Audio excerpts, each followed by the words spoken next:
Brutal Swing takes care of Mewtwo. We come in with Staraptor looking for the aggressive quick attack farm down. The opponent has no shield. They send out Excadrill and shout out Oxford U because bang, there it is. So welcome back to the channel. Season 14 is here. We all know that it looks pretty much the same as season 13. With that in mind, I did ask on my community tab whether I should post some awesome Shadow Staraptor content in the Open Master League. A whopping 86% said yes, so my boy XBOSTON is going to showcase that absolute insanity for us all today. We're running triple Shadows, double Legacy Shadow Mewtwo in the lead. We've got the Community Day High Horsepower Ursaluna operating as the safe switch and the bravest bird of them all, Shadow Staraptor as the closer. And in game 1 we lead Mewtwo into Togekiss. Boston throws at the correct time in 7 Psycho Cuts, and the side strike we look to snipe with Ursaluna, and the opponent answers with Hydreigon. Tackles are chunking. Dragon Breath does what Dragon Breath always will do, tearing us apart. We go for the high horsepower. The opponent shields it up and then look to throw a charge move. This should be the Brutal Swing. Boston gonna commit a shield and make a play for switch. We shield up the Brutal Swing. Return fire with the Thunder Punch. Thunder Punch is resisted, but Hydreigon, not the bulkiest. The opponent is all shields down. They may have one switch advantage, however, when shields are down, Shadow Staraptor is absolutely going to go to town. We wait out a timer, bring in Mewtwo, looking to force the energy. Boston isn't going to commit a shield on the Mewtwo. We are going to come in with Staraptor, look for the full quick attack farm down. The opponent does get farmed down. Togekiss is low, so they send out the little mole Excadrill. It's going to be high Excadrill by Excadrill. Close combat returns them to the Pokeball, and we quick attack down and take that game. GG's, and thanks for playing. Heading into battle number 2, see Mewtwo into Dragonite. Mewtwo hits like an absolute truck. Boston throws the side strike on a charge move priority event. The opponent shows no respect and they get near one shot. Mewtwo isn't going to get taken out with the Dragon Claw, but we're also now deep in the red. Boston throws 2 Psycho Cuts, goes for the snipe with Ursaluna, and the opponent answers with Kyogre. Due to our sub-ground typing, waterfalls are going to really chunk, but Ursaluna has access to a nice coverage move of Thunder Punch, and Kyogre does commit a shield. The opponent looking for the full waterfall farm down, but Ursaluna far too thick. We make Thunder Punch number 2, and the opponent has 2 shielded what they believe to be their Donny. We come in to Mewtwo. Boston commits a shield. On the surf, we've got the side strike locked and loaded. This is going to be Night Night. Sleep tight, Kyogre. And it's the world's happiest charmer, Togekiss, in the back. Togekiss, with its big smiling face, is about to be not so fucking happy. We go straight for the Brave Bird. Brave Bird, with same type of attack bonus, vanquishes Togekiss back to its Pokeball, and that is going to be all she wrote. Moving on to the next one, we see Mewtwo into Zacian. Let's see what the quick move is. The opponent is on Snarl. Snarls are super effective, however, they don't get same type of attack bonus and they're not doing all that much. We land the side strike, and holy crap, that did a huge amount of damage to the Zacian. Boston is going to let Mewtwo tank the charge move. The opponent throws the wild charge, and Boston again goes for a beautiful snipe on the Ursaluna, and the opponent answers with Giratina. Questionable. Mr. Opponent, we are a part normal type and we double resist your quick moves, and if you're going to throw Shadow Ball, guess what, that is also double resisted. Boston goes for the bait, calling the opponent is super weak to Ursaluna, but the opponent's huge cojones call the bait. However, the opponent throws a ominous wind, and that actually healed Ursaluna. Ursaluna this time learning from the bait, going straight for the high horsepower. Giratina doesn't shield, and Giratina is now left deep in the red. We know the opponent is on an all ghost moveset. They just throw an ominous wind, and Ursaluna is absolutely laughing. The opponent now pivots out into Melmetal, and Boston CMP ties the Melmetal to the charge move. Beautiful count in there from Boston. The opponent does need to superpower to take us out. They go for the rock slide bait, and Ursaluna still putting in work. Boston throws one more Thunder Punch. Thunder Punch is going to do some decent chip damage to the Melmetal. Melmetal decides to commit its final shield, and Boston makes an absolute savage catch, catching the rock slide on his Mewtwo. The tin can, known as Melmetal, is still switch locked. We've got 2 shields, and we've also got a close combat, and the tin can gets absolutely wrecked.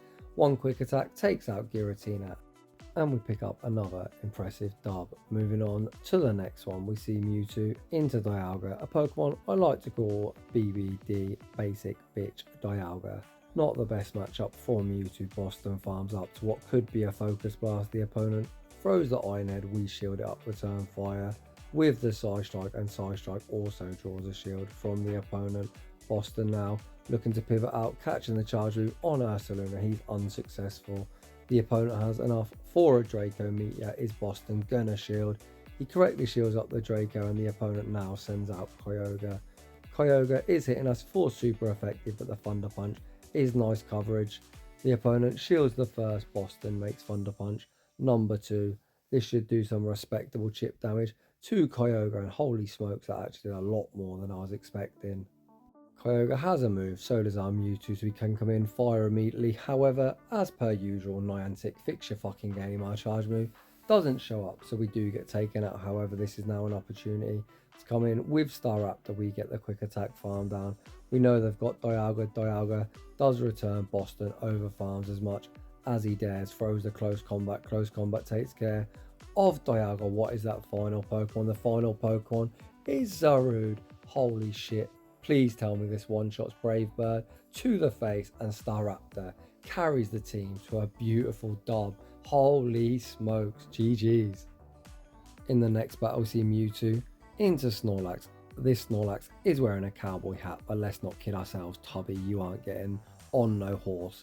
We throw the Side Strike does big damage to Snorlax, and Snorlax is going to return fire with the Body Slam. Boston pivots into Ursaluna, Snorlax staying in. The licks are double resisted, but the opponent looking to pressure a shield with the superpower. Boston says, I am not shielding a shit. We tank the superpower. The opponent pivots out into Togekiss. However, Ursaluna's Thunder Punch coverage is going to come in clutch. The first one does almost 50% of their HP. Ursaluna makes Thunder Punch number 2. The opponent is now forced to burn their first shield, hopefully freeing up the path for another Staraptor sweep. Despite Togekiss being in the red, it's an awkward health range to farm down with either of our remaining Pokemon, but Boston sends out the bravest bird of them all. We are going to have to shield up whatever they throw. They full send the flamethrower.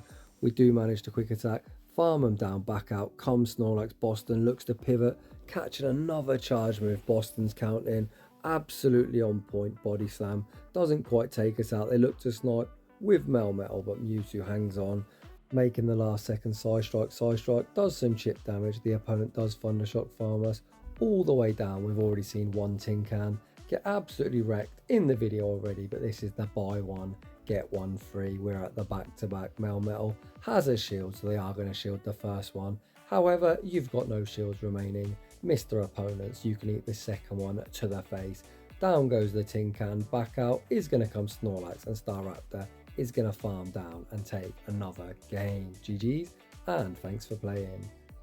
Moving on to the final battle of the video, we see Mewtwo into Zacian. Zacian does take a loss of damage from Side Strike. Is this opponent going to respect the damage? They are not. Zacian now deep in the yellow. Mewtwo continuing to overfarm. The opponent is at what could be back-to-back wild charges. The opponent throws the first, and like a savage, Boston catches the second on his ground type. The opponent now sends out Lugia. Lugia is super bulky, however Boston has access to super effective Thunder Punch. I highly doubt the opponent does shield, and Thunder Punch doesn't do all that much. The opponent deciding to go straight for the Sky Attack, and Boston returns the favour with the no shield. Boston looking to reach one final Thunder Punch. Hopefully we can get a shield off this opponent, because Staraptor is going to be absolutely useless when shields are up. The opponent does shield it up. They then do commit to the Dragon Tail farm down. Although this Lugia is in the red, they've got a boatload of energy. Boston sends out Staraptor. The opponent has enough for an Aero Blast. Boston does commit a shield, and of course the opponent baits us with a Sky Attack. The opponent doesn't commit to the next Aero Blast. Again, this is a Sky Attack with Boston. Does shield up. Can we farm them down before the next? Yes, we can. The opponent sends out Zacian, hoping we blind throw, but Boston wham bam combo plays into Mewtwo. Mewtwo fires the Side Strike, and the opponent commits their final shield. They snarl all the way down. The opponent pivots out one snarl away from a charge move and send out Giratina. Boston throws the first Brave Bird. We reach Brave Bird Number 2, this is going to knock out Giratina. The question is, do 2 quick attacks take out Zacian? 1, 2, holy crap, incredibly close game and very well played. I thought we was absolutely smoked in the last battle, but Boston manages to pull off another very impressive dub. A huge shout out to XBOSTON for the incredible triple shadow showcase in the Open Master League. All 3 of these Pokemon are level 50. So to power them all the way up and unlock second charge moves, they've all cost them around 750,000 Stardust each, which is a huge investment. So if you'd like your battles featured on the channel, a link to my battle submission form is down below. If you're enjoying the content, smash that like button. If you're new, consider subscribing, and I'd like to say thanks for watching, and I will see you all in the next one.